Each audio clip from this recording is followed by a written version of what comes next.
वक्रतुंड महाकाय सूर्यकोटि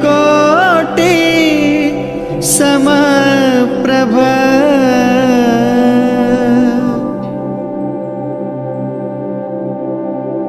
तो आज मैं जो चर्चा करने जा रहा हूं वो नास्त्रेदमस की भविष्यवाणी के लिए ये चर्चा है।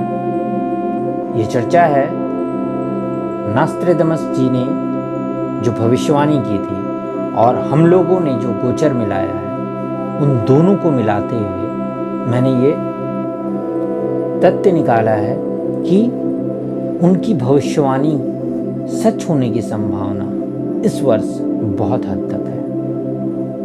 अर्थात जैसा कि आप देख चुके हैं 2020 कैसा गया है सब लोगों का, तो उसी तथ्य को ध्यान में रखते हुए एक बात और बताऊं, नास्त्रेदमस जी ने यह भविष्यवाणी की थी हमारे देश को लेकर कि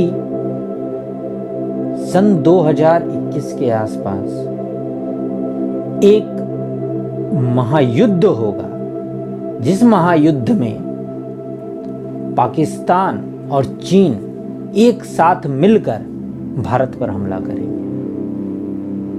और जैसा कि आप लोग स्थिति देख चुके हैं कि ऐसी स्थिति बन रही है और एक प्रचंड युद्ध होगा, जिस युद्ध में आरंभ तो चीन की तरफ से होगा लेकिन समापन चीन की तरफ से नहीं होगा, क्योंकि वो युद्ध समाप्त होते होते ये तीसरा महाविश्व युद्ध बन जाएगा और जिस युद्ध के समाप्त होते होते चीन पूरी तरह से समाप्त हो चुका होगा, अर्थात चीन नष्ट व नाबूद हो चुका होगा। साथ ही साथ पाकिस्तान खुद में ही मिट जाएगा, अर्थात बाहर के वॉर और उनके अंदर एक आंतरिक वॉर भी चलेगा, जिसके कारण वहां जो अराजकता फैलेगी, जिसके कारण पाकिस्तान की भी स्थिति लगभग सीरिया की तरह हो जाएगी। जो सीरिया की स्थिति आज है वही स्थिति पाकिस्तान की भी लगभग हो जाएगी।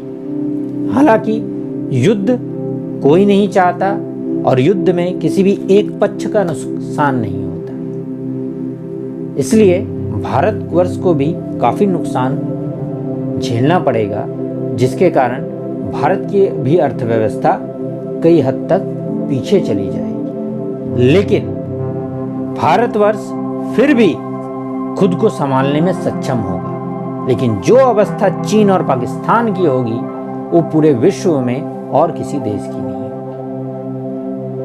तो ऐसी संभावना बहुत हद तक बढ़ रही है और साथ ही साथ जब ये प्रारंभ होगा उसके बाद और भी विश्व के ताकतवर देश इसमें कूद पड़ेंगे, जैसे रूस, अमेरिका और इत्यादि छोटे छोटे देश, और तब एक महाप्रचंड विश्व युद्ध होने की संभावना बन रही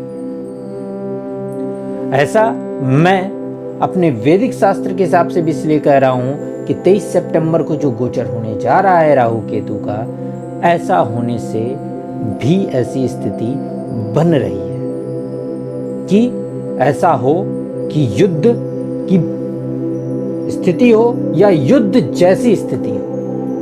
हालांकि साथ साथ मैं ये भी बता देना चाहता हूं कि नास्त्रेदमस जी की बहुत सी भविष्यवाणियां सत्य हुई हैं, लेकिन कुछ भविष्यवाणियां पूर्ण रूप से रियलिटी में नहीं बदली हैं। इसलिए मैं तो यही चाहूंगा और आप सभी भी यही चाहेंगे कि ऐसा कुछ ना हो, क्योंकि युद्ध भले ही कोई भी जीते पर वहां पर नुकसान हर एक किसी को उठाना पड़ता है और ऐसा नुकसान ना उठाना पड़े, इसलिए ऐसा युद्ध ना हो वही अच्छा है। पर नास्त्रेदमस जी की भविष्यवाणी और जो वैदिक शास्त्र में भी गोचर चल रहा है और जो स्थिति बन रही है, उन दोनों को मिलाते हुए यही दिख रहा है कि युद्ध की स्थिति तो बन रही है, बस इसे छोटे में ही अगर ख़त्म कर दिया जाए तो बहुत बड़ी बात है। हालांकि ईश्वर की इच्छा के ऊपर कुछ भी नहीं होता है। ना तो हम लोग वेदी शास्त्र के एस्ट्रोलॉजर कुछ हैं, ना ही नास्तिक मस्जिद है।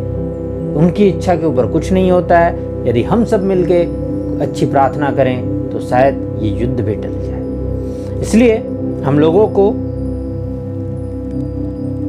अपने आप को संयम में रखने की आवश्यकता है। साथ ही साथ हमारा जो मुख्य नेतृत्व है उनको भी संयम में रखने की आवश्यकता है। पर साथ ही साथ हम लोग इस बात को भी नहीं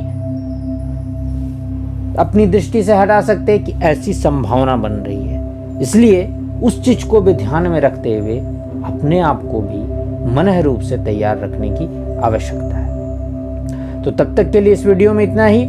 आगे फिर किसी वीडियो में मिलता हूं। तब तक के लिए नमस्कार।